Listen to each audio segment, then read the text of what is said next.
Don't forget to subscribe to the channel. I cannot express how important that is to help push us through the algorithm and get this content to metalheads who want to see it. Subscribe to the channel, share it with your friends, tell them to subscribe to it. I've got some great perks upcoming that you don't want to miss out on. I also set up a member section, which I know can seem goofy as shit, but I have an idea for it to allow those who really want to partake to take advantage of some really cool things. I have some 5x7 autographed cards from each of the guests that are on the show. I have some signature drumsticks that are autographed. I have guitar picks. I have all sorts of cool stuff from these guests that are on the show that they want to share with you guys. And in order to get your hands on those, you need to be a member. Okay. The membership package is like $5 a month. Okay. Every month I'm going to be giving things away. So I have a fair amount from each artist. So it's going to be worth your while. It's not some junk bullcrap just to get your money. You're also going to get a 15% discount on the Growl podcast store for merchandise. If you care to get any of that, you're going to start to get advanced viewings of all full episodes several days before the rest of your mortal friends. So check that out. If it's something you're interested in, sign up, become a member, take advantage of these perks because they're pretty killer.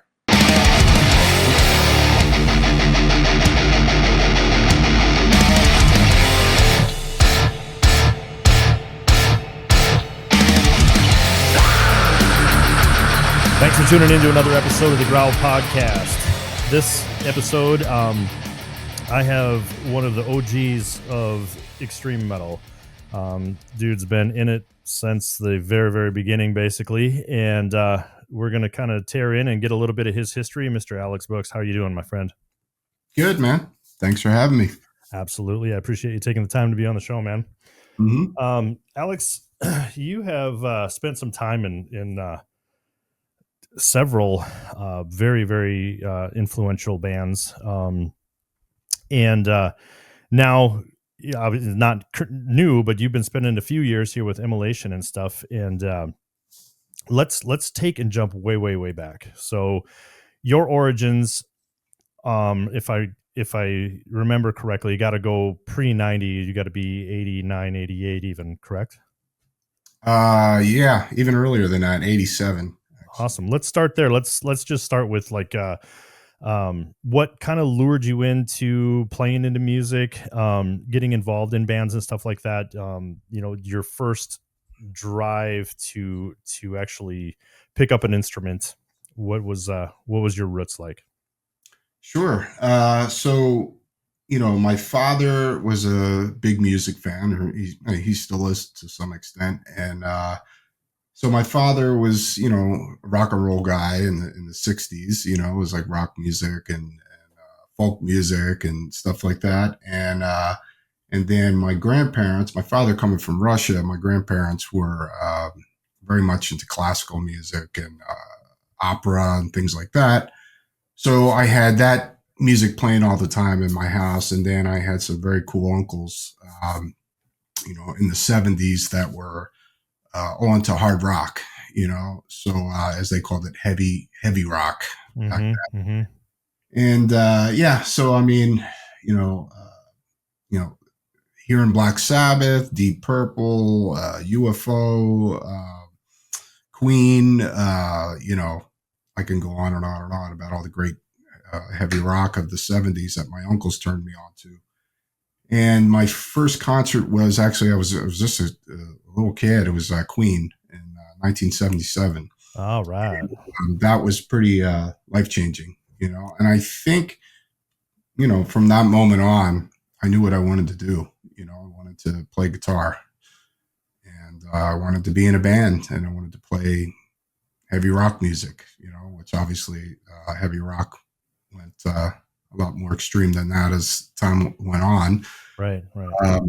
But yeah, so it was that. And then obviously, getting into heavy metal, getting into Judas Priest and, Maiden and Motorhead and all that great stuff of the early 80s, which is still my favorite, would be the 70s and the early 80s, my favorite music. And, obviously that led into discovering, Kill 'Em All and Merciful Fate and Exciter And I think those three bands right there is what kind of led me into the underground, uh, discovering this whole other world that I didn't know existed. And hearing the bands, the type of music that I wanted to hear, because I was always more attracted to the darker sounds and heavier sounds, obviously.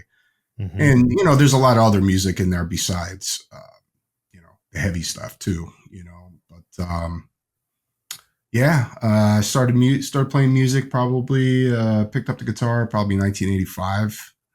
And, yeah, I haven't stopped since.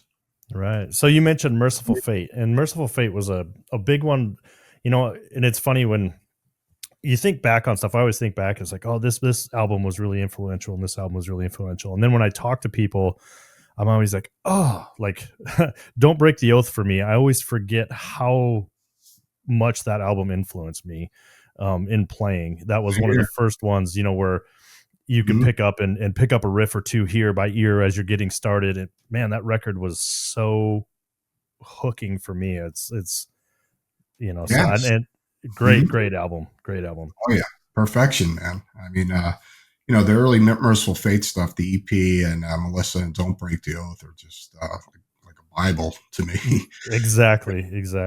Yeah, just great mixes. I think it was um, such a great combination. Like the clarity and how it's like you could hear every little thing. And for back Absolutely. then, Mhm. it was like, I think it was the hard battle with, as music progressed and got more extreme, is engineering it. How do you engineer it? And I'm sure you guys fought those same battles too. Absolutely. Coming up is like, well, when you push your gain higher, you're pushing, everything is on 11. How do Yeah. you get that clarity? Yeah. And Yeah. so, but Absolutely. that We record was didn't know phenomenal. that. What's We didn't know how to do those things. Yeah. And it's funny because a lot of the, I hear a lot of these, the new school, even though they're playing like an old style, they try to, copy that, this like really bad production Mm-hmm.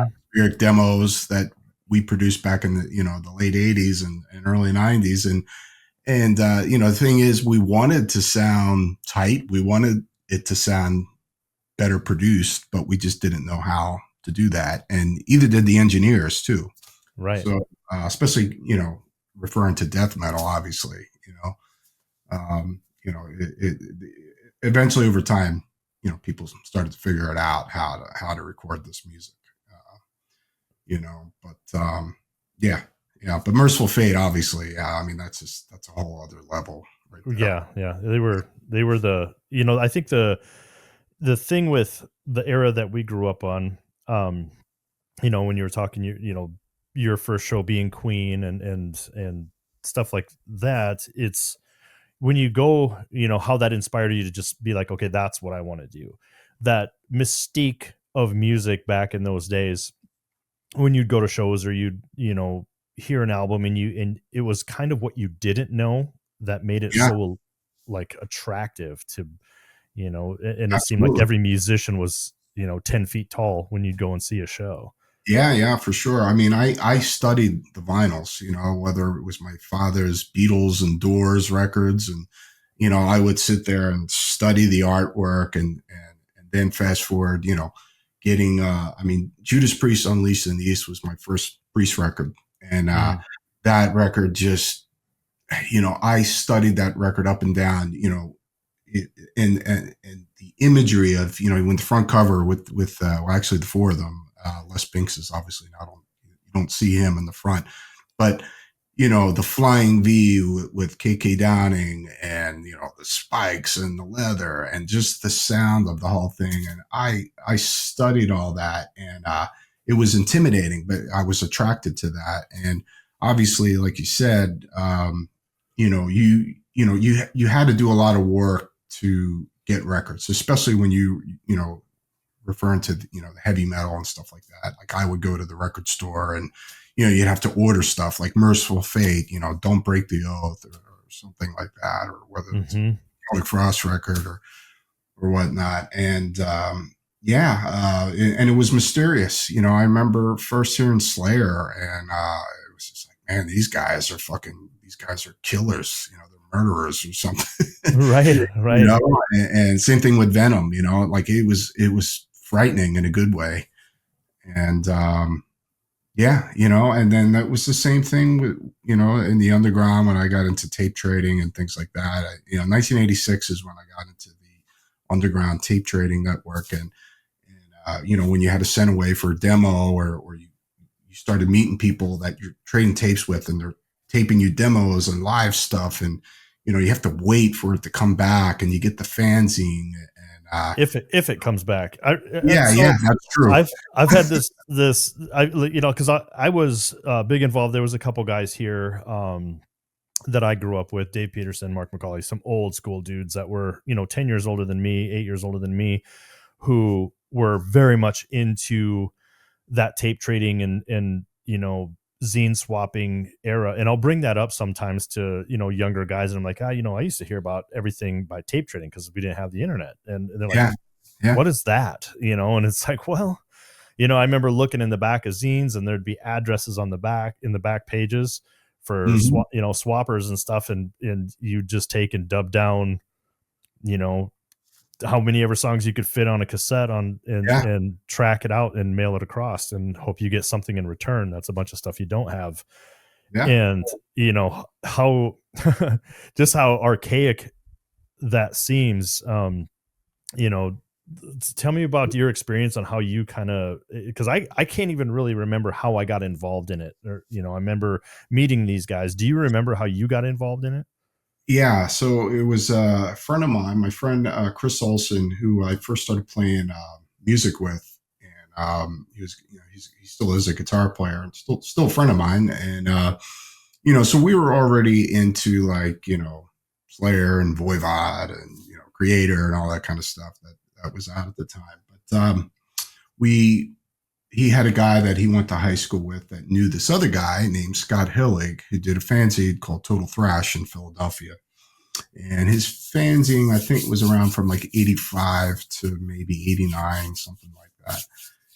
And meeting Scott was really like, wow, like this guy knew everything. He knew all these underground bands and he did this amazing fanzine. And, so I discovered all these other bands from him. A lot of these bands, whether it was Death Strike or Death, I got into Death before Scream Bloody Gore came out. The Mantis demos, I ended up getting those in trading way back. Yeah. So and not just extreme metal, but there was a lot of like extreme hardcore, like a lot of stuff from like Japan and stuff like that, like bands like Confuse and like the crossover thrash scene that was in Japan, bands like Casbah and stuff like that. And I was just blown away by this whole thing. And I just dug right in, and that kind of resulted, from all those bands, because a lot of the bands that I really loved, like Creator and Destruction, like, I felt that they were kind of getting watered down a bit, and, they were losing that darkness in the music. And so I discovered all these other bands, like whether it was Slaughter Lord or Morbid Angel or, that was just like, wow, this is what I'm looking for, and, these are the days when, death metal, the term was still used, but it really hadn't become what it eventually would become. Right. But yeah, I was just, I just dug in head first and and still to this day, that's, when it comes to death metal, the 80s for me is where it's at. I still put on all the old demos, like me and my bandmate Ross, like, it's funny, like we'll have certain nights me and him will sit up and, like put on YouTube because everything's on YouTube now. It's just funny. And we're like, oh, remember that demo? Oh shit, that was sick, Yep. Try to track it down. Yeah. So, but yeah, it was an amazing time. It was a magical time, and it absolutely was. It absolutely was, man. I remember Mark used to have this binder, and it was like this big fat ass white binder big 3-ring binder, and we'd open it up, and he would alphabetize everything, and this band from this country, and it's Yeah. on tape number 342, and then you'd go to his wall, and he'd have all these cassettes on his wall, and you could track him down and what song order. Like, he was that organized. And when something was good, we'd all sit around and listen to this stuff, and when it was good, he had a far right column to where everyone who really liked it would put their initials next to it, so you'd end up with a band that has 10 initials next to it, and you're like, okay, that band's Yeah. rocking. So you could kind of sort stuff out, because you're getting the thing that blew me away about it was literally when I first started getting into like the tape trading thing, was thinking, okay, well, there's a few hundred bands out there and whatever, but literally there was thousands of people who all, when you talk about magical, how it all seemed to happen so quickly worldwide. Yeah. Like it spread. Yeah, it definitely did. And whether it was, our little scene on the East Coast, which was only maybe 8 of us, Right. at Sure. first. And, and then you had the Florida guys, and, and out in California you had Autopsy, and then in Europe you had the Swedish guys, and then you had in Chile, you had a bunch of bands from down there, or Brazil, or England, or Japan. I mean, it was cool. And then, eventually you meet each other just from the tape trading network, where one of them writes you and say, hey, you want to trade demos or whatever. And the coolest thing is when you got to meet each other face to face eventually, Yeah, for sure. Yeah, it was, and it's still, a lot of these guys are still friends of mine after all this time, and guys, whether it was a fanzine writer or, one of the bands in Sweden or whatnot, so, yeah. Very cool. Excuse me. So when you first started playing and stuff, obviously there's, I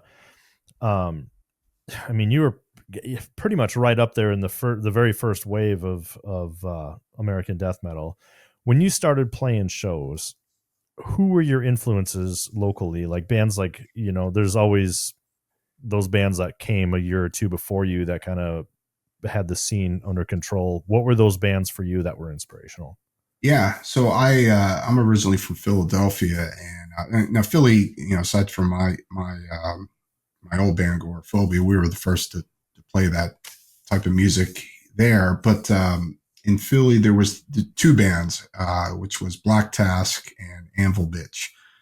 Both were thrash metal bands, and those guys were a huge influence on me, because they were the older guys, and they were the 2 bands that started playing real metal, because in Philly it was, basically, there was a punk scene, and then there was the glam scene. You had bands like Cinderella and Tease and stuff like that, and great bands, but those were the days of Kill Posers and all that kind of yeah. balance. But so yeah, Anvil Bitch were heroes of mine, and still really good friends of mine to this day. But they definitely had, as far as the local band, they were definitely my heroes without a doubt. They did one record called Rise to Offend that came out in 1986 on New Renaissance Records, and yeah, those guys were definitely heroes of mine for sure, locally. Yeah, and it's funny because I think every musician has that type of influence somewhere, and I think it's kind of that forgotten thing, because there's most of those bands that kind of plowed the way, maybe didn't get as far as either they should have or could have, or whatever the scenario is, but it's always nice to kind of reflect back on it, because I mean, there's bands here too from myself to where if it wasn't for them, and the influence that they had, I'm not so sure that I would have continued the way I did, or been as driven as I was, without seeing someone in my backyard proving it can be done. Sure. Yeah, absolutely. And that's the same thing. Like with Anvil Bitch, it was just like, well, if these guys are doing it here, I can do it, because back then it was just kind of like, like we were talking about earlier, it's just, you look at all these guys on the back of these records and stuff like that. They're not even real. They're like these gods or something like that. I know. And, so, yeah, to meet them and, obviously hear about them first, and it was definitely super inspirational. Like, hey, if they can do that here, then I can do it. Right. So, Yep. That's the truth. And so your first, obviously, Gorephobia was your first kind of real recognized thing. What were you doing prior to that? Did you have bands that you jammed with before that? yeah, so there was the band Infamy that lasted about maybe a little less than 2 years, which started in late '86, and that band actually morphed into Gorephobia. So, Okay. let's see, four of us that eventually, led into Gorephobia were in that band, and the drummer Frank, he of Infamy, he was more of a hardcore guy, even though he liked, he was all about thrash and the real heavy stuff like Celtic Frost and stuff like that. He, his passion was more into hardcore and crossover. So he just kind of, let me know one day, like, I don't want to, I want to do this. And I was like, well, I don't want to do that. So I'm going to, so I left the band and I said, I'm going to start something new. And then the bass player, he just played bass at the time, which was Chris Gamble. Literally maybe a week later, I said, hey, I'm going to do something new. And he was like, I'm with you. I was like, okay. And then we got the singer. His name was Kevin Brennan. He was the original singer of Gorephobia before Chris took up singing. And then eventually the guitar player of Infamy, who was Henny Petrosky, he joined us a little bit later. So, so that band, which it was pretty much a death metal band, a little bit more maybe, I don't know how to describe Infamy sound, more like kind of like Sepultura, Morbid Visions kind of vibe, Yep. Which I consider a death metal record, really, So, I think at that time, for sure. Yeah, no doubt. And that was a big record for us too, And so that led into Gorephobia, which started in June of 1988. Wow. So. Yeah. So, when you think about stuff like that, take Gorephobia, for example, how at that time, just the luck of the draw of getting four people that are on the same page to do something that extreme when it's so, it's completely in its infancy in '88. Yeah. Well, I mean, the guys, me and Chris were definitely the ones that were more, like had the vision, of how we wanted to take it. The singer, Kevin, who sadly, he took his life in 1990, but he had a lot of issues, but he was like a mix, like it was like Celtic Frost and Grateful Dead. He was a very bizarre character, So for me and Chris back then, he was just kind of like, also besides the point that he was not mentally stable, he definitely didn't have the same idea how me and Chris had seen the band. And so we, let him go, and because we did 2 shows with him, and it's a crazy story, but he was like cutting himself live, and this is like pre-Dead, probably, mayhem, right. Cutting himself, and it wasn't nothing to do with an act. He was just like off, he was, unfortunately he had a lot of issues and stuff. And, but me and him were probably the ones that had the vision. And then eventually we got like Craig Smolowski and Henny Petrosky, who, were on the same page as us with the music. And, they weren't as into it as me and Chris were, though. Like we were just like lived and breathed the underground. And we wanted to write the darkest, most fucked up shit we possibly could, So, Yeah, but yeah, it is tough. I mean, to this day, it's tough. Besides, you can have the same idea of how the music can go, but personality wise, you may not be on the same page as well. Right. So That's probably harder that's yet. yeah, Really. that's a whole other discussion. So I mean, I find, like the older I get, the more that means to me, because I fucking hate wasting time. And yeah, yeah, and if you're not all on the same page, and there's that conflict, or not even necessarily conflict, but just the chemistry's like takes, you got to focus on chemistry, which I don't think you should have to do. I think that part of it should be the natural part. That's what makes it enjoyable. That I don't have time for it, so yeah, finding people that you gel with is critical. I mean, when you're 18, 20 years old, you think you can just, plow your way through that, when yeah. you can tell the bands, like when these guys get together and it works, how much faster the wheels go. Yeah, sure, sure. Yeah, Yeah, so as it, that's a whole other story. it's and sometimes, as it goes through, you think you have that chemistry and you think you got that person, and then a year down the road you're like, no, that ain't it. Yeah, and you know what? And that's okay too. Yeah, If somebody, just like, hey, I can't commit to this like that. Understood. Not a yep. big deal. So Goreaphobia lasted quite a while. How long was your run? I know. It was 88 to 92, and then I had a brief. I mean, Chris went on without me for about a year after I left initially the first time, and then me and Craig had a very short-lived version of that band from 99 to 2000, I think. 2001, something like that. And then we had another reunion in 2004, which was me, Chris, Craig, and Henny. And then in 2007, me and Chris reformed the band, like, more serious, and do 2 records, and then the band split up again in 2012, I believe. Just time to move on, or what happened? I mean, that's just a whole other thing. That's just it very, me and Chris can make very good music together, which we do.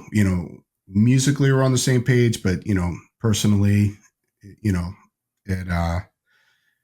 doesn't work so well. Sure, sure. So that's it in a nutshell, really. But yeah. But yeah, I'm proud of everything we did, and I'm glad we did it. I'm glad I got together with him too, because Sure. For both of us, it kind of set us both off on a journey. Yeah, together. and a lot of that stuff too. I've got, because I started playing in bands and stuff about the same time. I was started in my first death metal band in '89, Right. and I still jam with some of those very same guys today. But there's a lot of guys through the way where it turned incredible. Toxic's probably maybe a little extreme, but you know what I'm saying, where the relationship, it's like I can't even be in the same room. I can't, do those things. But you get that philosophy sometimes where it's like, I wish I just never would have. But it's like those things where if you don't spend those times understanding what doesn't work, you'll never learn what does. Absolutely. So fighting through those times, that's the same thing with life, just experiences in life, and making mistakes, and all that, or finding out what not to do, being in a band, so or doesn't have to be a band, just like I said, in life in general. Exactly. And there's it was teaching my kids the same thing is your mistakes aren't the problem. It's not learning from your mistakes that's the problem. So don't be ashamed if you're making a mistake. Just be ashamed if you just accepted the fact and you did nothing about it. It's how do you correct it? How do you course correct? And life is a business, and so sure. All right, man. So that splits. What's your next move? Then actually, yeah, it was 92.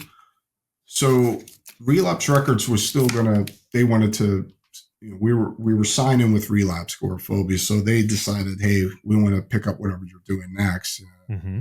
So I started a new project called Ancient, which was myself, Jay Lawrence on bass, and actually Derek Roddy, who was going to be the drummer. Oh, sure. And we actually traveled to, I think, was it Columbia, South Carolina? That's where Derek is originally from. Mm-hmm. And yeah, it was great. Went down there, jammed with Derek, and even did some Goreaphobia stuff. And Derek is just fucking ridiculous as a drummer and as a guitar player. Yeah, he's a talented guy. Yeah, he had. I'm pretty sure he did like a demo or something. It was like he played all the instruments, maybe something like that. And but at that time, I was young, and I had like a new girlfriend and all that kind of thing, and he wanted me to move to South Carolina, and I was just kind of like, man, there's nothing here. This is I just wasn't ready to do that, and unfortunately, it didn't work out. And obviously, Derek had an amazing career later on, and all the stuff he's done, and but yeah, so there was that. And then my personal life, I had a lot of trouble, alcoholism and stuff like that, so I didn't really do shit for years. It wasn't until probably the late 90s that I really started getting into playing music again. And yeah, so we had Goreaphobia get back together. I played in some other stuff, outside of the death metal world, more rock and roll stuff, and kind of psychedelic music, and back, I guess, Goreaphobia got back together in 2004. Then fast forward 2007, I joined Incantation. So I was doing Incan and Goreaphobia at the same time. Even John McAtee was doing Goreaphobia too with us, playing guitar at the same time as well. Yeah, I mean, I don't know, I can go on and on. There's a lot of stuff, that I've done since then. But yeah, there's quite a few years of, me being more of a professional drinker than a musician. Sure. So, touching on that a little bit, I mean, because it's almost like your pattern is very, very familiar to me. Yeah, I don't have a problem talking about it. So my thing is I didn't so much get into heavy drinking, but a lot of people around me really did. Yeah. And that weird time, you spend so much time playing in bands and doing these things, and then all of a sudden you're adulting somehow, and you're trying to figure out how life is going to transition, and are you able to keep doing this stuff in any way, shape, or form and still have stability in some way. And I think a lot of people struggled with finding that pocket. And what do you think it was for you? Well, I mean, now, many years later, I got married, and I have a daughter, and so it's difficult, it's but one of the important things is you have to have somebody with you that is supportive of that and respectful, and that goes both ways. And so it's a lot, it's a lot. You have to plan a lot, to do things strategically right, so that is a whole other thing. But I don't know if that answers your question. But, well, when you were battling with drinking, was, I guess, what do you think? It's just something more out of my curiosity. So if I'm poking you the wrong way, then just be quiet. But what do you think led you down the drinking path so heavy? Well, I started drinking at 10 years old. Oh boy. And but I didn't really really start drinking full on until probably I was 18. where by the time I was probably 18, 19, it was just kind of like, something that I did almost every day, and obviously as time went on, but, my father, alcoholic, my grandfather, alcoholic, I'm half Russian and half Irish. So I don't There know. you go. Maybe I was destined to be alcoholic, but I think like a lot of guys, like you figure when you discover when you get a couple drinks in you, you're 10 feet tall, and you can I probably wasn't the most social person when I was younger, so it obviously helped me with being more social as a person, I guess. Sure. And yeah, I mean, and in the beginning, there was a lot of fun times, and then it got very dark, Right. at the end. And so, fortunately, I've been sober. What's it, 24 years now. Wow. Congratulations. Thank you. But yeah, and if I had never, first of all, I wouldn't be here, if I didn't stop. And and first of all, I wouldn't been with my wife. My wife would never deal with somebody like that was. I wouldn't have my daughter in my life. And I wouldn't be playing music. Because after a bit of getting myself together, started playing again, and just went into the music thing full force again. And but yeah, I'm very grateful. To be sitting here today. Yeah. It's a slippery slope, I think, for a lot of people, and there's guys that I know that are still 50 years old, and they're fighting their 25-year-old demons, Yeah, yeah. and is seems like no matter how they try, and it's that weird thing, that I've got a family member who struggles like crazy between drugs and alcohol, and it's like it, your willingness to want to solve your problem personally has to be the strongest, because I mean, as much as it helps to have people around you as your pillars, if you're not willing to help yourself, there's not a whole lot those around you can do. Yeah, it's actually they're helpless. There's nothing they can do. It's up to the individual to decide. And for me, I remember the weekend, the last weekend I was out there, and and then I woke up that one day and I was just like, I'm done. I am so done, and I'm going to do whatever I got to do to get better. And yeah, I did that, and and I had a good support group. I had a friend of mine that I grew up with, and he was recently sober a couple of years, and his dad, and they both helped me, a lot. And yeah, and even for me, like anybody that knows me in the music industry, that I'm not going to mention names or anything like that, but mutual friends of mine that are either crew guys or in well-known bands that have reached out to me and like, hey, Al, I know you got all this time. Can you talk to me? And and there's a couple of them that I know that got a lot of time now being sober, and and I'm always willing to take whatever time I have out of my day to talk to them, and I tell them, hey, I don't care what time it is. Give me a call. I don't care if it's 5 a.m, call me on the phone. Yeah. If you're willing to take the step and try to heal, then I think, especially for someone who's been through it, I mean, like I said, I haven't personally been through it, but it's like if you're running in any type of music field, odds are, a bucket full of people who've had the fight, so I think everybody, once you get of age, is like, man. And I don't knock anybody, whatever they do is their business. I'm not, I'm not the guy, and I hang out, I'm a touring musician. I mean, I hang out with people drinking and having a good time, and I could do the same too. I don't need to do that now, but and I don't knock them for what they do, but if they say, hey, Al, I don't judge them either.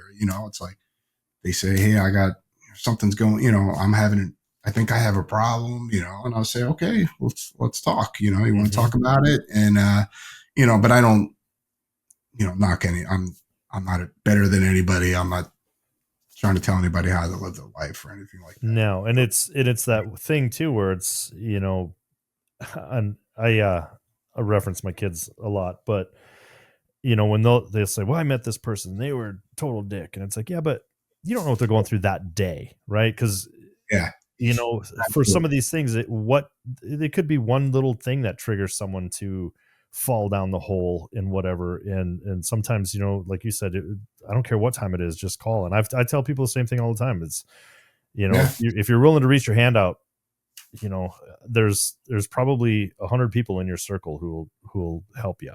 You just have to be yeah, willing to take that step. So, yeah, absolutely. Yeah. so your wife, when did you guys meet? When did you get married? I met my wife. We got together in December of 2013.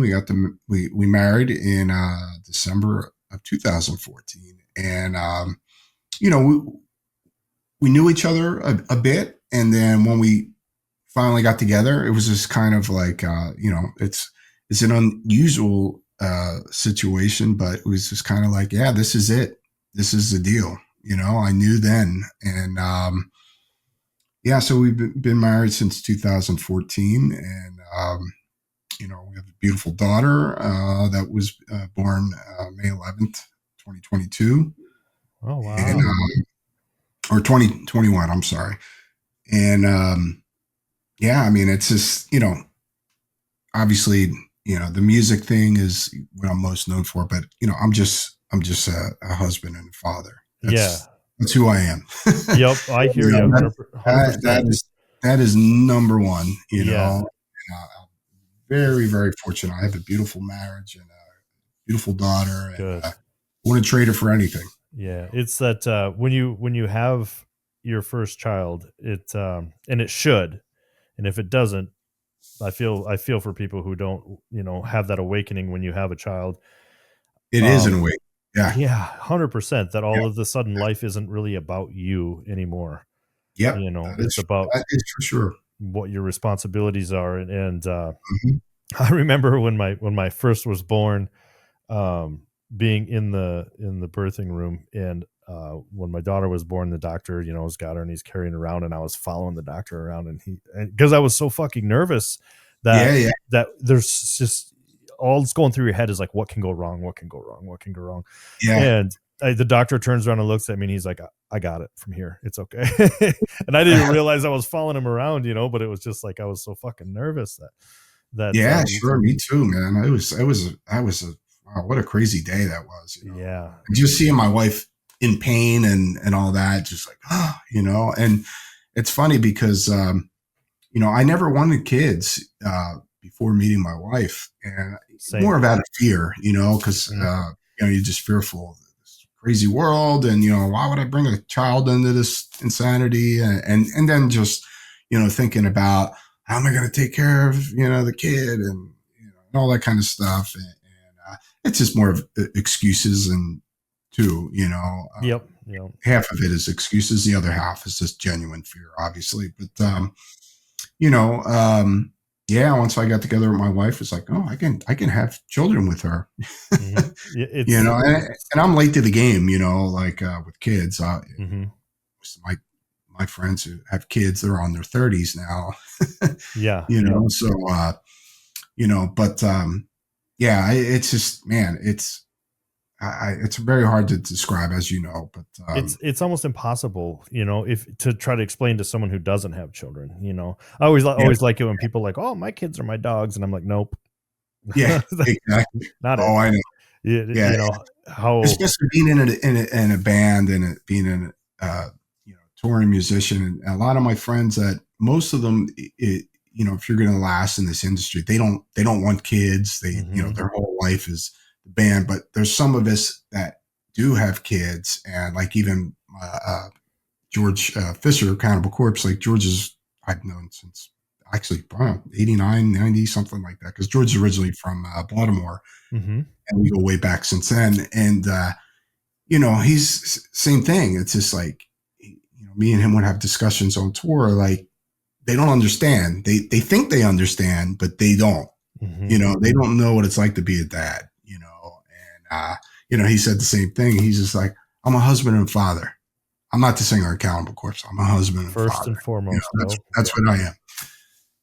So, yeah, you're right. You know, they think they get it. Yeah. And it's you know, I've got a really good buddy of mine that's that I've ridden motorcycles with for, you know, years and years and years.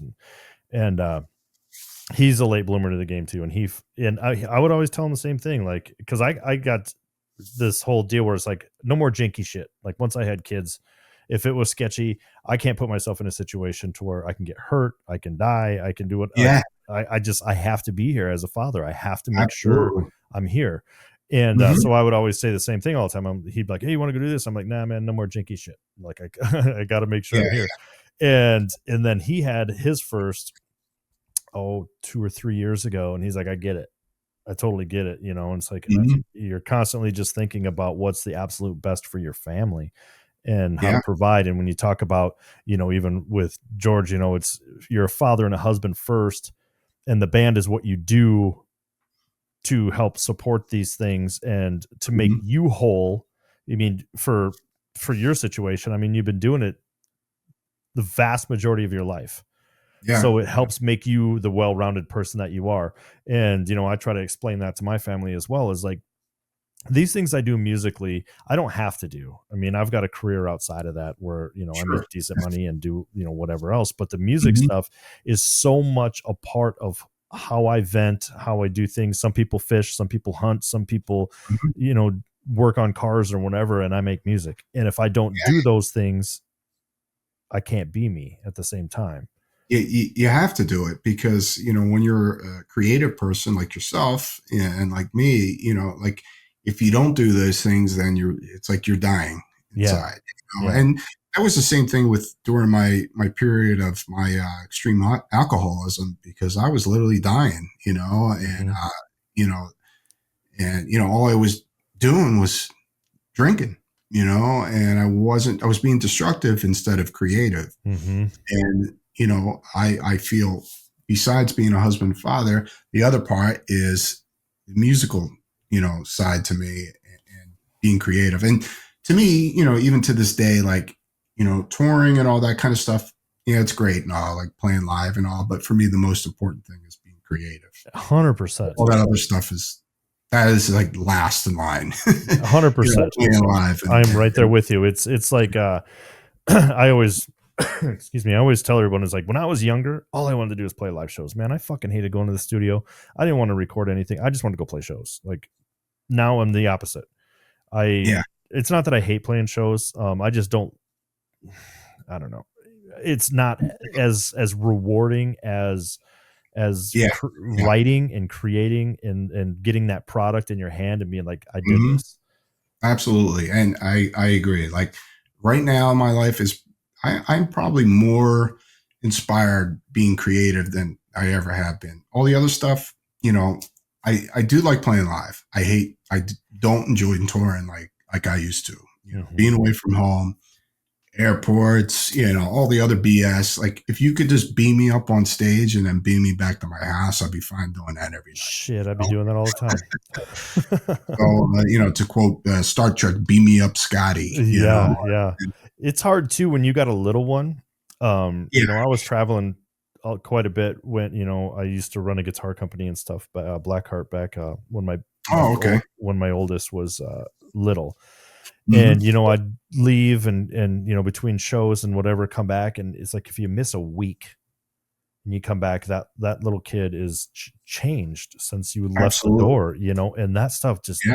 tore me apart. Like, I couldn't do it, you know. Still does And to me now. You know, when I have to leave in about a little over 2 weeks, 3 weeks, something like that, it's to do hard, a tour. man.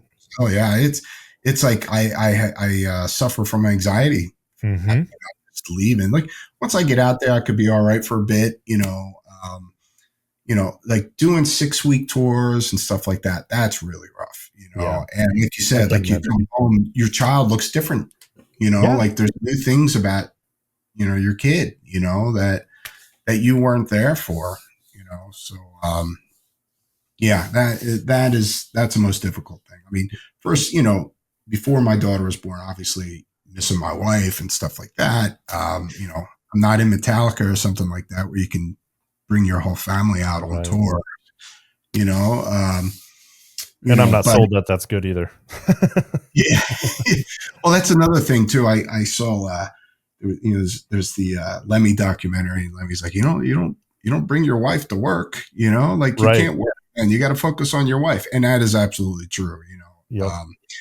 I mean, every situation's different. Like, Max Cavalera's got, his wife and his kids out with him. And it's just like, I mean, they have a unique situation where they're like, all out together on the tour and they're all working together, Yeah. But that was a kind of a cluster for him to begin with too, until he basically reformulated his situation. Cause I know that was a lot of heavy static between the band members and stuff too. It's like you said, you ultimately can't be yourself. Cause when you're at work, which if you look at your band as a business, when you're at work, you're not the same person you are when you're at home bouncing your kid on your knee. You're not the same person. You can't handle things the same way. You can't treat people the same way, and when there's a female dynamic in there that someone is passionate about and in love with, it's a wrinkle, man. It's it's crazy. And I know there are bands that do it and whatever, but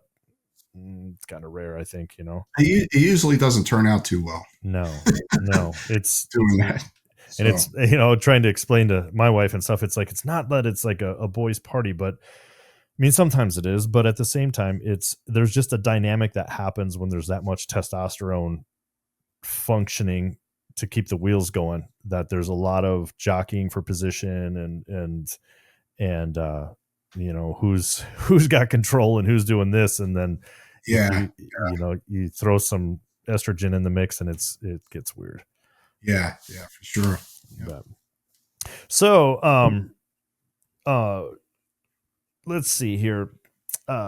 Immolation seems like a group of very, very passionate guys. Now, I don't, like I mentioned earlier, you're one of the groups, one of the bands that I really haven't had the opportunity to sit down with. I actually think I played the same venue with you back in Minneapolis in the very, very early 90s with Incantation at 7th Street, but my memories are super, super cloudy on that. But I'm pretty sure we played together way back then. I don't think we met, but anyways, with Immolation, the guys all seem, from interviews that I've watched and some of the discussions, that everyone's very, very focused, which I think you kind of have to be when you get to be this age to make things work. So with that dynamic, where are you guys all living in different areas, I assume, and how does the whole scenario function for you guys? Yeah. So, well, one of the things is doing your homework at home. That's one of the things as far as, getting together. But, right now, Steve, our drummer, lives in outside of Cleveland, Ohio. That's where he's from. He's been there all his life. And Bob and Ross are originally from Yonkers. Ross moved out of Yonkers up in Rochester, New York, maybe about something like 10 years ago, or maybe 11 years ago, something like that. Okay. And Bob actually he's the last guy to leave Yonkers, and he's up there in Rochester now. So usually when we get together, there may be one rehearsal at Steve's or something, and we just fly out and meet, do our homework at home. And one of the things about doing your homework is, make sure you know everything and you're prepared, and you get to practice that. You're not wasting fucking time. You're just sitting there and let's just go through the songs and gel as a band. Sometimes we don't even get to practice. Literally, practice is at sound check. So, now if you go back 30 something years, to think of something like that is just ludicrous. You're just like, how the hell, you got to practice. You got to all live together and all that. But, all four of us are very passionate about the band. We're all very close friends. And, for me, it's actually like the first real healthy situation I've ever been in. I mean, of course we have our arguments. Nobody gets along all the time, especially when you're together like crazy on the road. Yep. Bob and Ross, I mean, we've been friends for 38 years, something like that. They're my my brothers, and same thing with Steve, and his family, So besides, there's the professional side to it. We're a family, regardless, and that's I think that's one of the things that holds things together. And we're all very passionate about getting together and going out and doing this band. And like when I got the call from Ross that to talk to me about joining the band, it was kind of a no-brainer because like I said, most number one was personally, how I know them, like this is something I could be involved with. And then musically, obviously, Bob's approach to guitar playing is very similar to mine. And, I always liked what he did, as a writer. And so it was something that fit very well for me, for death metal, So, but yeah, I mean, we all make our sacrifices, obviously, and we figure it out, obviously, and to make things work, as we always do. Yeah, and it seems like I kind of dwell on this a lot because getting older and playing is in the back of your mind you're always thinking like, well, I don't know how many years I got left of doing this and stuff. And but when you mentioned as well, it seems like every musician that I talk to who has kind of crested that 50 marker and whatever says the exact same thing. I'm at my peak. I'm writing at my peak. I'm doing the best stuff I've done. I feel that about myself. Like I'm writing and creating the best stuff I've done. Mm-hmm. But I think there's a clarity that comes with age that where you can just see through all the bullshit to focus on what's really relevant.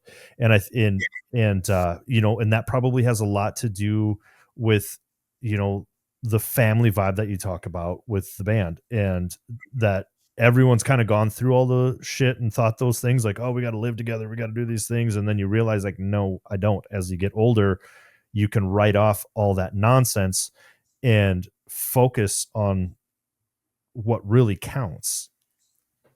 Yeah, absolutely. Yeah. And, with that is the experience, of learning how to do it and, learning how to do things right, or to the best of our abilities. We're still learning, as we go along. Yeah, and like I said, it's more of like the creative process, that to me is number one. Yeah, I mean, we do our best, and we'll see. There's no, I don't know when this will stop. At some point it's going to stop. And, hopefully it stops on a positive, positive level. It's just crazy right now because when I step back and look at stuff, and maybe this is just the don't get off my lawn age thing but it's like, God dang, you look at the number of like OGs that are putting out killer shit that, dudes that are, you're 55, 55, 54, 53, 56. Some of these dudes are cranking out the best shit out there right now. Yeah, and, absolutely. I agree.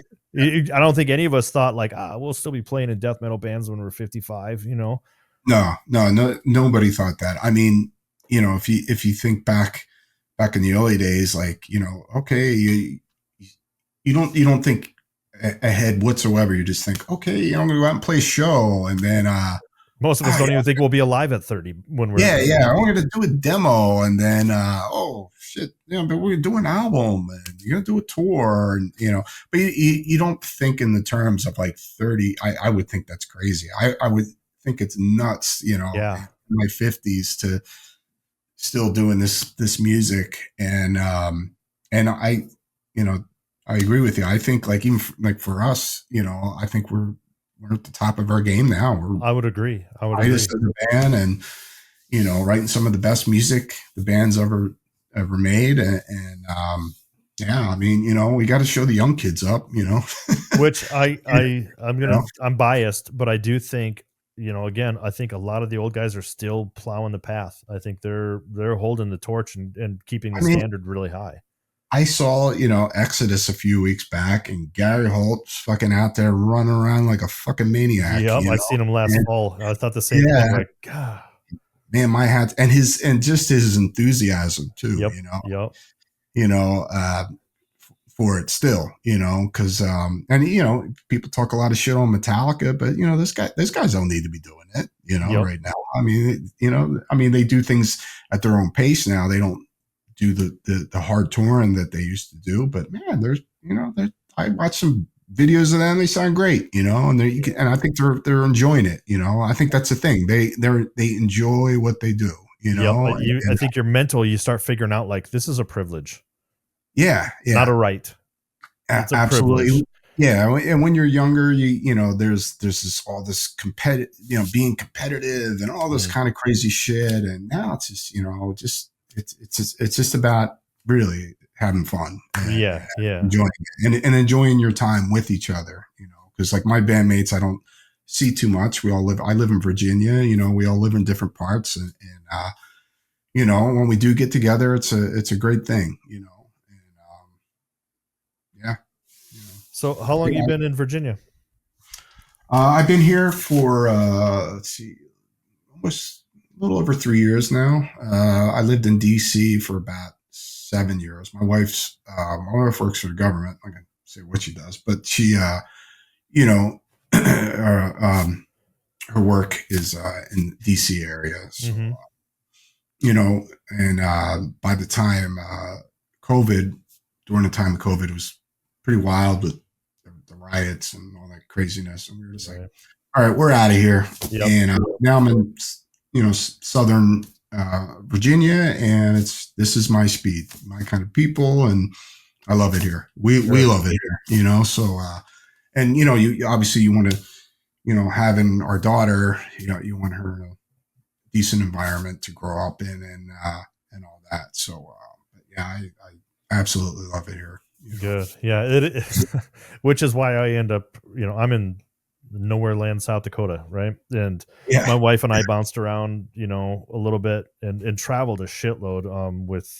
I did a lot of motorcycle stuff, before we had children. Cool. So I traveled, to every rally in the country. I'd be gone for a week, 2 weeks at every rally, and we'd go together and do all that stuff. So you see like the whole country.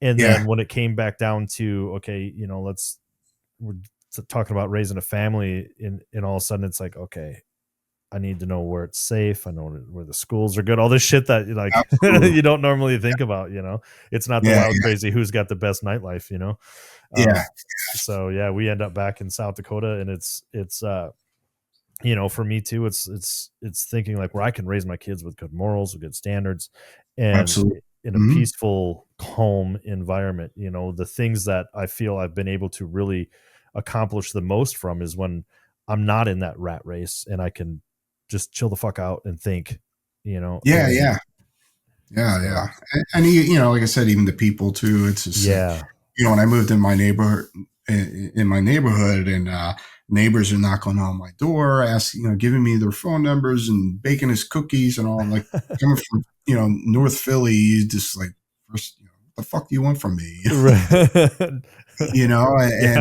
And not, Southern hospitality. It's a real thing.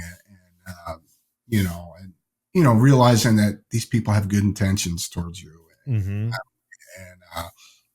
So yeah, it's a great place. And like you said about, most important, it's about your kids and what kind of environment they're growing up in, schools and all that. So, yep, that's the fun part. You got so much upcoming with your little one. Yeah. All my friends tell me. My girls are 16 and 14, and oh, nice. And I'll tell you, I'll give you my phone number, and you can call me anytime. Sure, because it's good. It's a trip, man. Because it's moving into teenagers and whatever, and I'll always say this to, like, some people will be like, oh, I can't wait till this phase is over and whatever. And it's like, no, you can wait, because every phase, and when they're little, it's like every phase is about every month there's something new, right? And then it goes into blocks of every couple of years life is just completely different, and the Yeah. challenges are completely different, and none of them are better or worse than anything else. So thinking like, okay, my kid is 14, I'm going to get through that and whatever, it's like, no, you're just onto another challenge. That's it. Yeah. It's just like the rest of your life, you know. Yeah. It's an adventure. Yep. But If you look it's fun, and when they start dating and bringing the guys around, it's it's a fucking trip, man. It's I don't even think about that yet. oh, good God. Yeah, I won't force you too My fast on that one. my father-in-law, I remember he because my wife told me the stories about my father-in-law with the machete that he would have if any Okay. guys came knocking on the door. So when we had our daughter, he's on the phone with me. He's like, Alex, you need the machete. And but all you need is a few tattoos and be in shape. It's like well, anymore. Holy shit! Like, so my oldest daughter has been dating for a few years now or whatever. And like 14 years old, these boys come over 14 and they're bigger than I am. Yeah. Like, Jesus. I remember when I was in high school, I was like 6 foot tall was the big kid.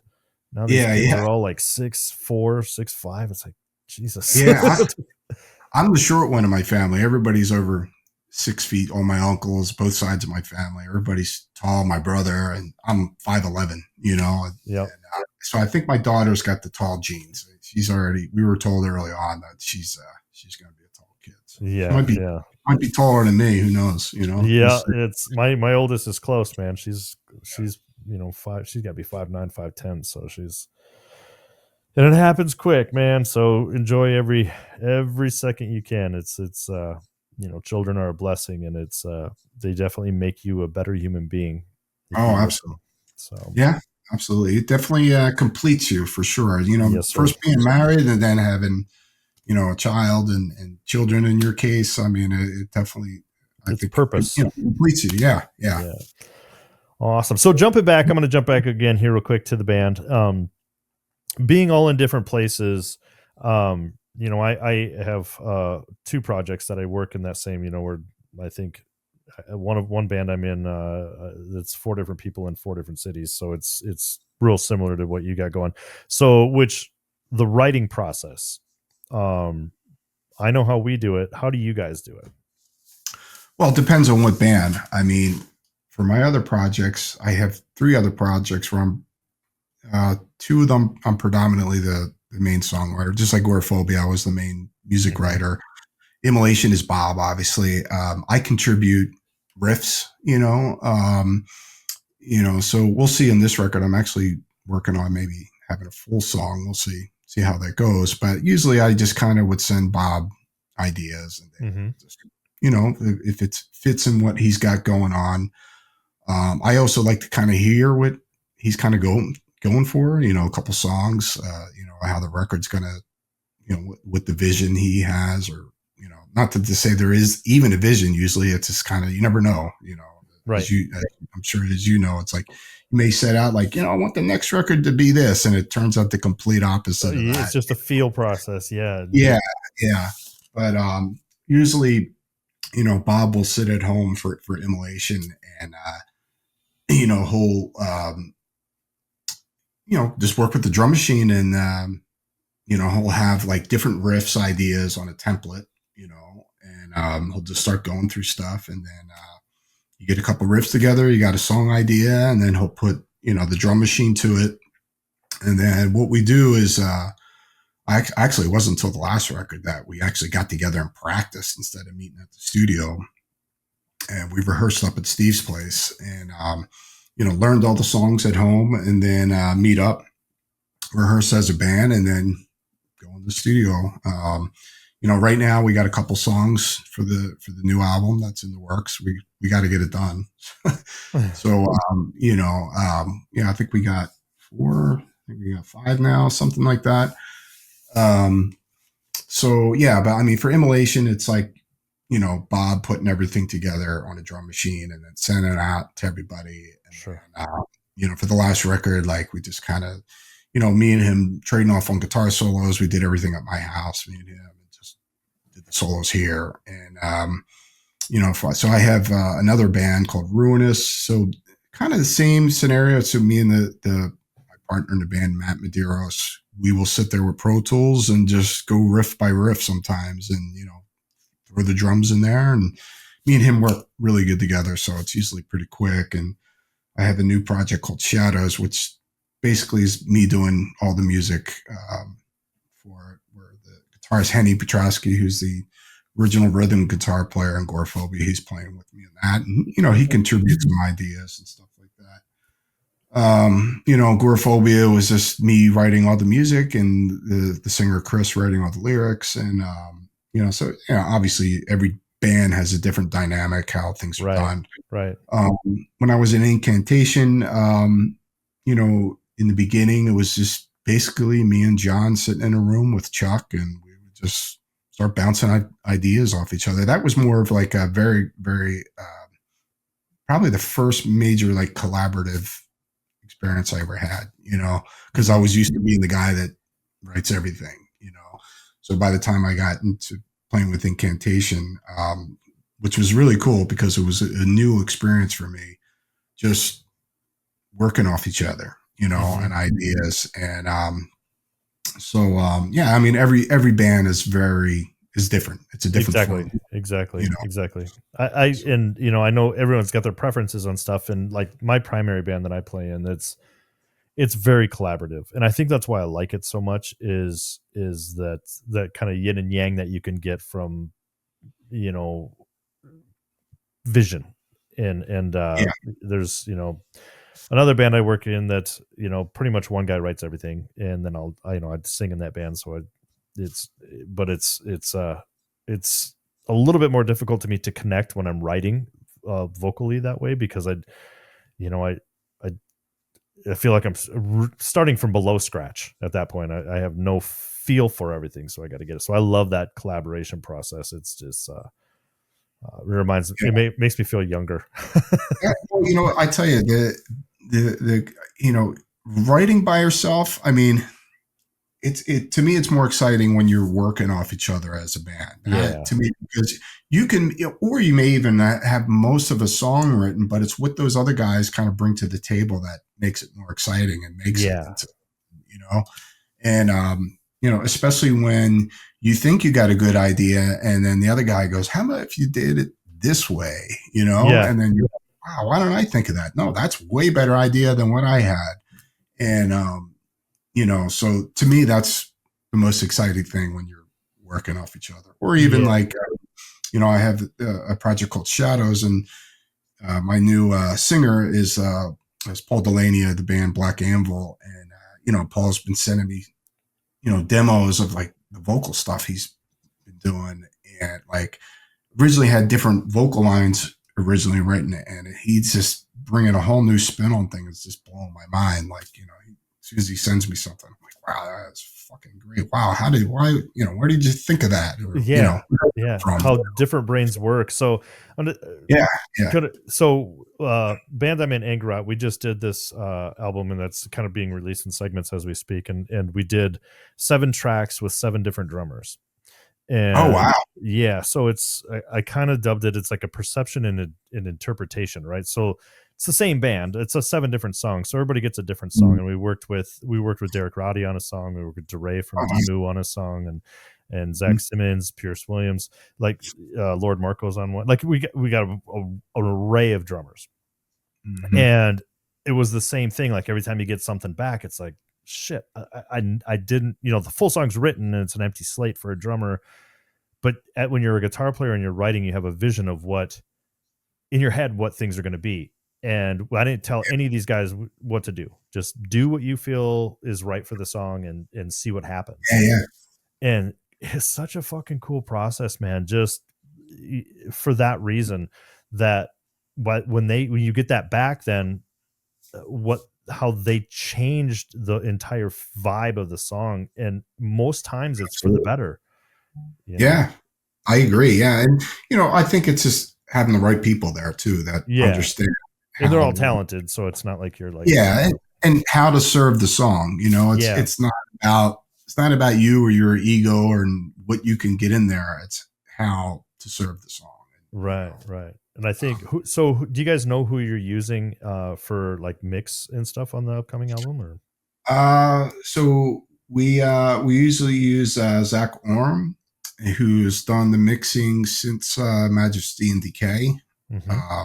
So I'm sure Zach will probably do the new record. So we're kind of unsure, and usually Paul Orfino does the tracking. Paul has tracked. Well, he used to track, mix, and record, mix, and master all the records since Values for God up until Majesty and Decay. So then it was Paul Orfino recording with him. And Paul's, outside the metal world, which he's not really a metal guy at all. He's been doing records since the 1970s, whether it was like Leslie West or Blue Oyster Cult guys or whoever, he's been around. So I think it was best to have a guy that's more of like the modern edge of doing things, which is Zach, who's out in California. And you had the old school of the guy tracking. So we'll see if we're going to track with Paul this record. We're still kind of unsure what we're doing, but that formula seems to really work. And I love working with Paul. He's an awesome guy. I love pick his brain too, of all the cool, stories of all these like rock legends, right, that he knows. And it's really cool. But, he brings, I think if you're going to have a great engineer, you want somebody that's going to bring the best performance out of the band, obviously. Right. And I think he does that. Yeah. And it's I think especially in the era we grew up in, that I lay a ton of, like, more than a ton. It's to me, it's like that make or break of your final project. And I think it's just part of what I grew up with, trusting who's producing the record, is massive. And it's like when we were kids, you'd see, well, if it's a Burns record, then you're going to get it. If it's a Richardson record, you're going to get it. It's going to be good. And for us, like, we've landed with Andreas Linnemann, and the reason we stay with him album after album is because it's like they become like that fifth member, like understanding and not having to relearn the process. And sometimes I get it, it's probably good to shake up that process, but getting in that comfort zone with someone to where they know exactly what, like, you can verbalize it and say, this is what we're trying to do, this is the tone I'm trying to reach. And absolutely. And that's the thing about Paul, like, he's been working with the band since 98 or something like that, and 97, I don't know. And so he gets it. At first, it's funny because when they first went to him, he was trying to tell them, I don't want to work with you. Like, no, I don't want to do this. Like, and they kept pressing him, like, I don't do metal and I don't know what the hell you guys are. But over time, he understood it, and he has a newfound, like, respect for this kind of music. Yeah, because first he just did not get it, whatsoever. I mean, that's even going back to, Goreaphobia. I remember when we did our first demo and going to the studio and trying to explain to this guy, like, how we wanted it to sound. And, like, I'm like playing him like the Autopsy demo. I'm like, listen to this. We want it to sound brutal like this. And he's, looking at me like I got three heads or something. Yeah. I laugh because I distinctly remember, my first 2 or 3 trips to new studios in especially back in those 92, days, 93, 94, and the engineer would look at you like, what the fuck are you doing? yeah. But like you said, it's when you're in that comfort zone too. But I think it is good to shake things up sometimes too. Yeah. It's scary. Yeah, of course. Changes can be scary sometimes. Yeah. It could be a great thing too, as well. It can be. Yep. I mean, it's been a win for a lot of bands when they do it, and they just, you can't, I mean, not every band can AC/DC their way through, every record. So that's for sure. So I wanted to touch as well on a book that I have not had the chance to even, I don't read as much as I should. It's one of those things. I guess I end up with blaming the fact that I don't have any time is probably stupid, but I don't read as much as I should. So I did just pick up the new Scott Burns book. So that's on its way to me. So I got to check that out. I don't know if you've checked that out yet or not, but I've heard tremendous things about it. But the Into Everlasting Fire, do you want to give me a little bit of insight of this book? What the process was, and what your overall feeling of the book is. So the book was written by Kevin Stewart Pankow, and Kevin he's a writer as well. He's a journalist. He's been, whether it's like Terrorizer magazine, he's been around for a long time and did fanzines back in the 80s. He's from the Toronto area, Canada, and great writer. And Kevin is also our merch guy on the road, so he knows us pretty damn well. Mm-hmm.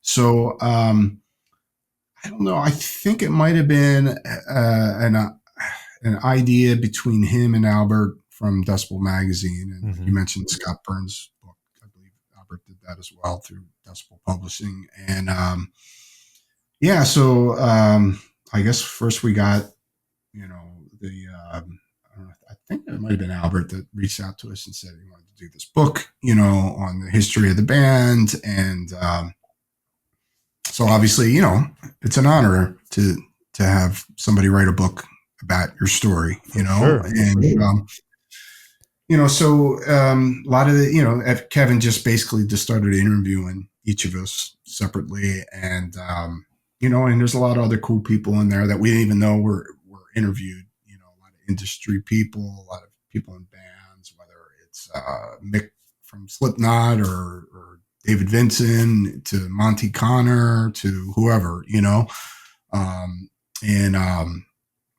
it's basically starts off from the early days, pre-Immolation, obviously, in Rigor Mortis, which morphed into Immolation. If anybody knows a bit about the backstory of the band,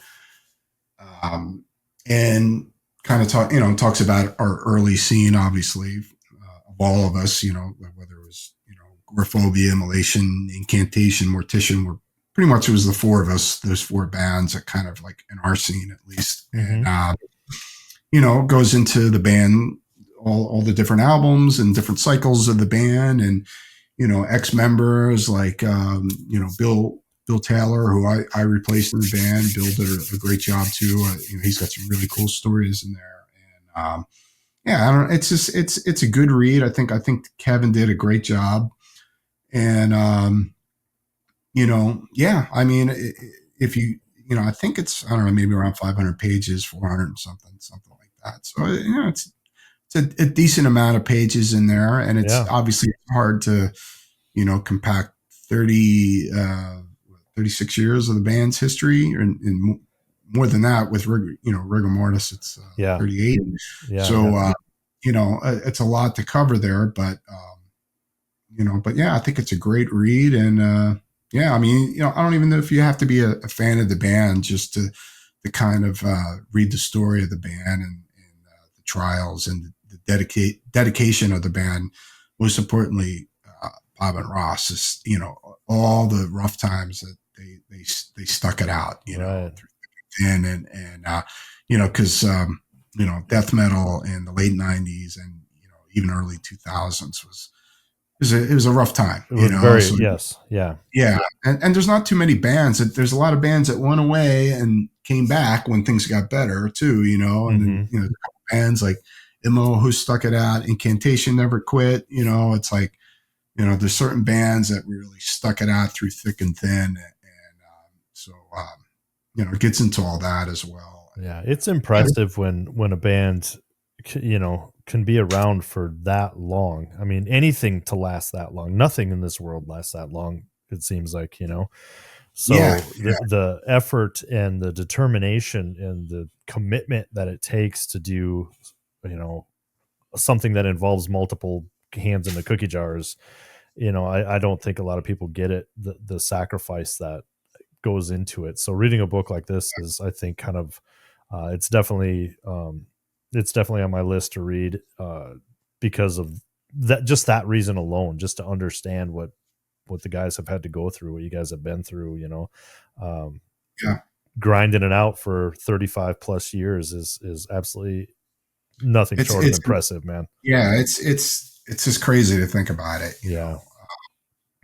How here we still are. Even I remember we did I think it was late last year, we were on tour with Cannibal Corpse, and so it was like I was on Facebook and it showed up. It was the Day of Death Festival, which was really kind of like the first real death metal festival that happened in Buffalo, New York in 1990. And so, I'm sitting here and like a bunch of us are here that all played that festival, whether it's like me, Bob Ross, and, Alex Webster and Paul. And, like, it's like, oh, we're all here, like, still, like, since that festival happened in Buffalo.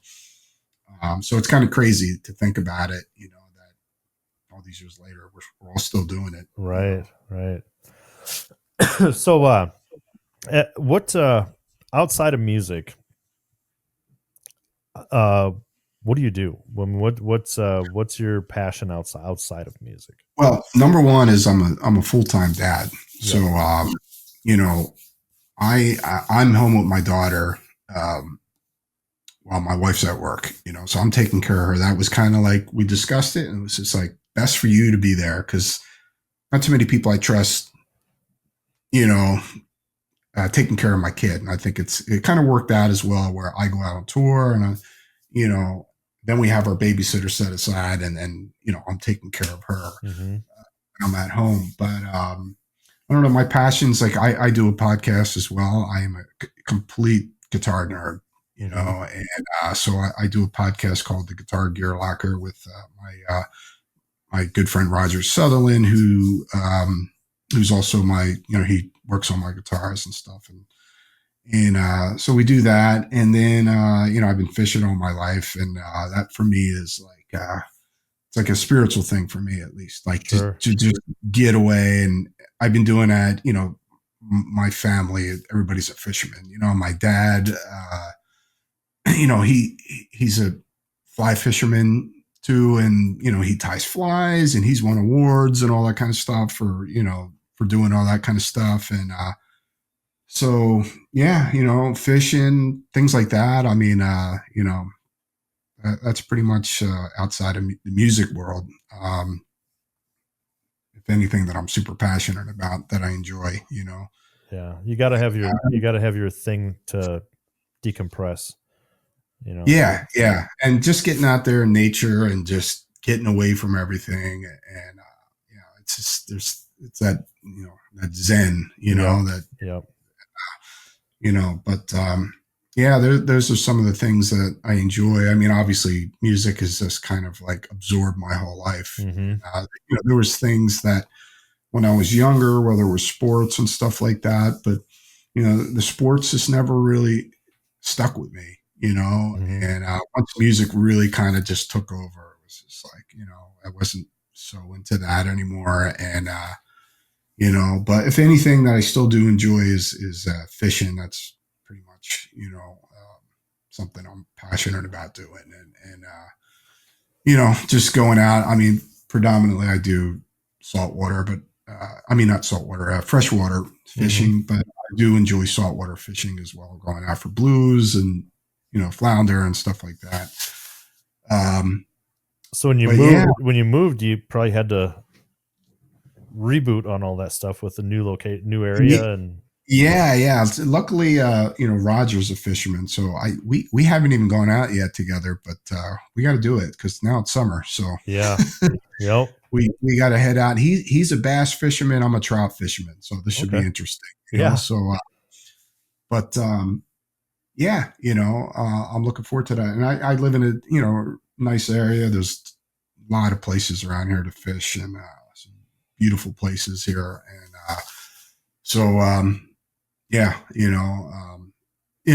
that's interesting, getting to know the area and where to go. And even I have a student. I've been teaching guitar, and I just find out he's a big fisherman as well. And he's just like, oh, we got to go out. And it's like, all right, it's me, you, and Roger. We're all going out. There you go. Yeah. It's, in any type of passion, I think too, is, it's no different than when you go to the store and you see the dude wearing, Napalm Death shirt that you immediately know, okay, we got something in common, whatever, that. Yeah, absolutely. So, yeah. Connecting on something, like that, to be able to meet new people and get to know your area. So again, this country is just, I think we're blessed in America that we live in such a diverse, landscape here. Yeah, Culturally, absolutely. it's obviously diverse, but landscape wise, I mean, we've got almost everything here, and to be able to see it all and experience it all is so. My kids are always like, oh, we need to go to France, and I'm like, we need to go to Colorado. You need to go to. There's so much shit you haven't seen here that you have no idea. That it's. Yeah, that is absolutely true. Yeah. Yeah, Awesome. we got it all here. Yeah, we do. No doubt. We do. It's, we split our time between the Midwest here, and then we've got a place down in Florida that we go to, and it's nice. We've started doing that probably 5-6 years ago with the kids, and how different life is, between a water-based community to, I mean, we have like Zippo water here. So, these little teeny, if you call them a lake, it's, you go anywhere else in the country and it's a pond.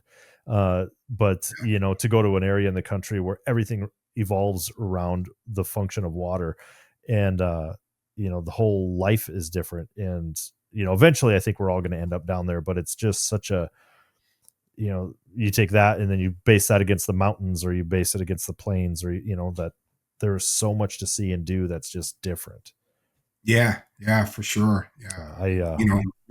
We from extreme cold to the most warmest places, to the desert, to beautiful lakes, to, to the forest, to the woods, to the beach, we got it all. Yeah. We do. And if it wasn't for, the music and stuff like that, I know that my wife and I would have ended up going down more of an outdoorsy road, which still are, hiking is our kind of a getaway where your fishing is. We love to just, wherever we're at, we'll just go on a hike and just, not to the extreme we did when we were 30, but at the same time, it's just being outside and absolutely is kind of that tranquil, brings you back center again, resets you in life. So it's yeah, and just getting out in nature and just shutting yourself off from all the big machine, and just silence. Yeah, I know. I know. It's one thing that growing up where I did, 2 minutes and I'm gone. I'm out of here in the country, and it's quiet and whatever. That's the serenity of that is just something that is the hard part for me when we go down to Florida, because there is no peace and quiet in Florida. I mean, unless you're inland, but it's just people on top of people. And it's the hardest thing for me because I love silence. Sometimes I love the peace of it. Yeah. I mean, where I live now, it's pretty quiet. The only thing we have here is we have a lot of military bases and stuff. Sure. So once in a while you hear like explosions and they're shooting off bombs, or they're shooting guns off or whatever and stuff like that. But other than that, it's pretty quiet. Right. So it was funny because my mother-in-law, my wife is originally from Panama, so my mother-in-law was here one day, and like she thought we were getting bombed or something like that. It's just, that's the Marines. They're shooting off some stuff. They're testing. Awesome. Well, is there anything you want to touch base on that things you got upcoming? Well, so we have for Immolation, we're doing a short run of Brazil for 2 weeks in Brazil. So that starts June 5th, and we have a big tour coming up at the end of the year. So look out for that in the States. Can't say what that is yet, but it should be announced pretty soon. Awesome. So that's going to be a really good one. Obviously, we have a new record in the works. So hopefully that should come out maybe January. That's at least the goal next year. I have another project called Shadows, which is myself and Paul from Black Anvil and Henny Petrosky. And I'm Jim Moreau of original Incantation, played on the first 2 Incantation records. He's engineering it, playing drums on it. And I have a new Ruinous record in the works coming out. So that'll be our second album. And yeah, that's pretty much it. But look out for a new Immo record, and look out for us later in the year or two as well in the States. Awesome. I do have one last question I want to ask you, and it's just something that I've kind of been picking on with a few people as we go through that are, with tours coming up and stuff. Mm-hmm. Are you seeing like an uptick and a growth in attendance, or what are you seeing? Is it kind of? Oh, absolutely. Yeah. Yeah. I mean, it's funny because it used to be you go to Europe and that's the better place. Yeah. Yeah. I mean, in the 80s, metal was pretty lively, but by the time the 90s rolled around, it wasn't as good. But I have to say, in the States, like it's gotten as good as Europe, going out on a tour. I mean, I think a lot of it has to do with obviously the younger kids, Mm-hmm. that they are discovering all the old stuff, and they're super into it. And it's, when you come out on stage and you got 13-year-old kids out front. I mean, wow, like cool, man. It's spanning the generation. That's yeah. So States has definitely been, I would say, been way better. It's gotten really good, and so it's an amazing thing for sure. So heavy music and music in general, I think, is surviving. For sure. And it was scary for a while. I mean, it was, and as much as I can sit there and knock the internet on certain things, there's pros and cons to things, but I think the internet also helped because it's not like kids aren't being force fed what to listen to. Mm-hmm. They can just kind of find stuff. They don't have to put the work into it like we did. Me and you had to do with finding stuff. Mm-hmm. And so I think, and even the parents, the kids are checking out what the parents like, and you even see, generations coming out to the show. Right. Which I love that crap, man. The father, son, whatever at shows is like, yeah, that is just. Yeah.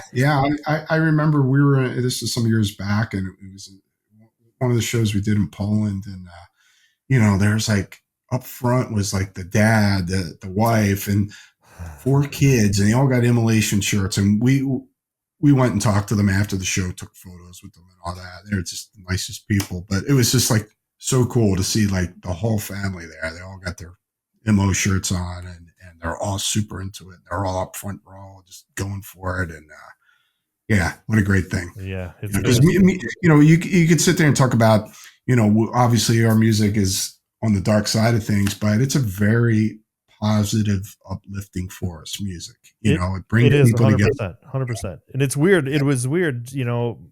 My wife still doesn't get it, and never will. And that's fine. Yeah. She just listens to completely different stuff than I do, but it is hard to explain in that sense, that is dark as it can be and as aggressive as it can be, how it is so uplifting and kind of liberating, Yeah, absolutely. Yeah. So well, that's good to hear, man. I'm glad you're seeing that out there. It's I think if people are aware of that fact too, and if people are hearing that, it gives them, a bit of hope and vigor to get out and support and, go to shows and know, like, they are growing, they are doing well. The scene is reviving itself again. And, I think everybody saw the shits that happened when, through COVID and everybody getting shut down. And you hope, like, okay, well, as soon as you take the toys away, when you get them back, hopefully it's a party. And it didn't seem like it really took off like that. And maybe it just took a minute to get the wheels going again. Like it is such a pure form of entertainment, like right down to the core, that I don't know that there's anything else that beats it. Yeah, and people need it in their lives. They do. People need that escape, to go out in the show, forget about the BS in life, and just, have fun and that unity of music. Yep. brings people together from all walks of life. You got it. You got it. Well, cool, brother, man. I appreciate you taking the time and sitting down with me. It was great to kind of get to know you and learn a bit about your history and stuff. And thanks for sharing all your personal information. I know it's not the standard in most conversations, but it's you know, when you talk back to the, you know, about seeing Queen and stuff, it's like those questions I've always had about musicians, you know, like, what does this guy do? Because I mean, he's, you know, and what to make you, to younger musicians who watch things or people who are influenced to be like, you know, this guy is just like me, I can do this stuff, you know. Absolutely. Yeah. So I appreciate your time, my friend, and you know, look forward to all the stuff you got upcoming, and make sure you get me all your information so I can get all your links and connections for this video for everybody to check out. Sure. Thanks for having me. All right, brother. Well, take care of yourself, and we'll talk to you soon. All right. Cheers. Thanks for checking out this episode of the Growl Podcast. Please hit those like and subscribe buttons so you do not miss anything that we have upcoming. We have some killer guests on the way, and you do not want to miss them.